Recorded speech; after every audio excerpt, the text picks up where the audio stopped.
Okay, chapter 10 The White Prince. They said I could take him out in his wheelchair every Sunday so long as I didn't tire him, so long as he was back by supper. As Bertie said, it was just like our Sundays had been when we were little.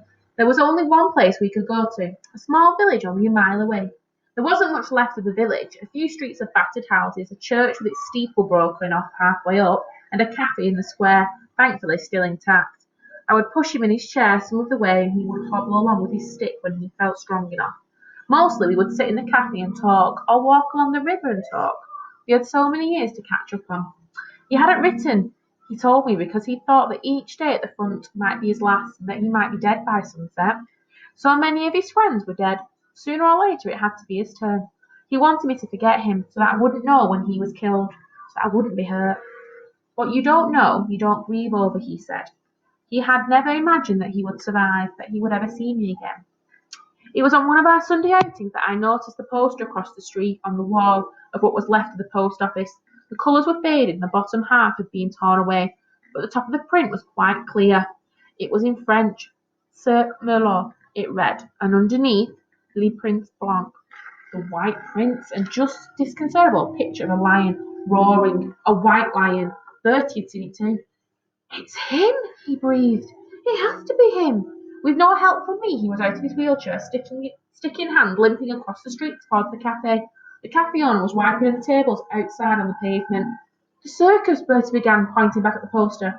He didn't speak much French, so he shouted in English and said, You know, lions, elephants, clowns. The man looked at him blankly and shrugged. So Bertie started roaring like a lion and clawing the air. I could see alarmed faces at the window of the cafe, and the man was backing away, shaking his head.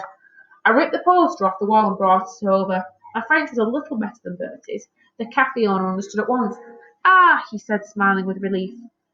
Monsieur Merlot, le cirque? And he went on in broken English. The circus, he's finished. Sad, very sad. The soldiers, you understand, they want beer and wine.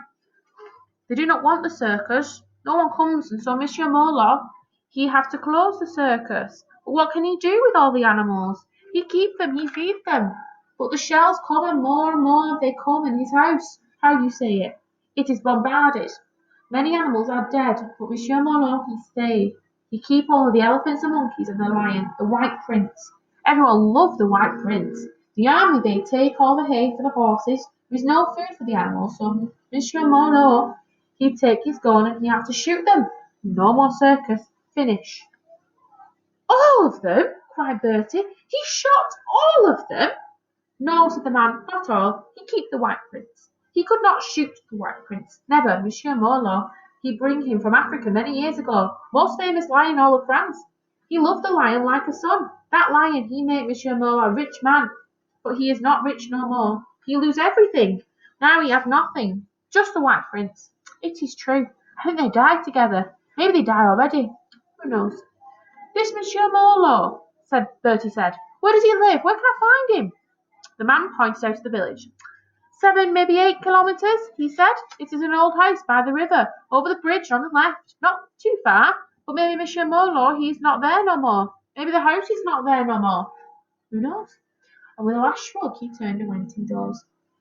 There were always army lorries rumbling through the village, so it was not at all difficult to hitch a ride. We left the wheelchair behind in the cafe. Bertie said it would only get in the way that he could manage well enough with his stick. We found the house, a mill house, just over the bridge where the cafe owner had said it would be. There wasn't much left of it. The barns all around were shell blasted, the ruins blackened by fire. Only the main house still had a roof, but it too had not gone unscathed. One corner of the building had been holed and was partially covered by canvas that flapped in the wind. There was no sign of life. Bertie knocked on the door several times. There was no answer. The place frightened me. I wanted to leave at once, but Bertie would not hear of it. When he pushed gently at the door, it opened. Everything was dark inside. I did not want to go in.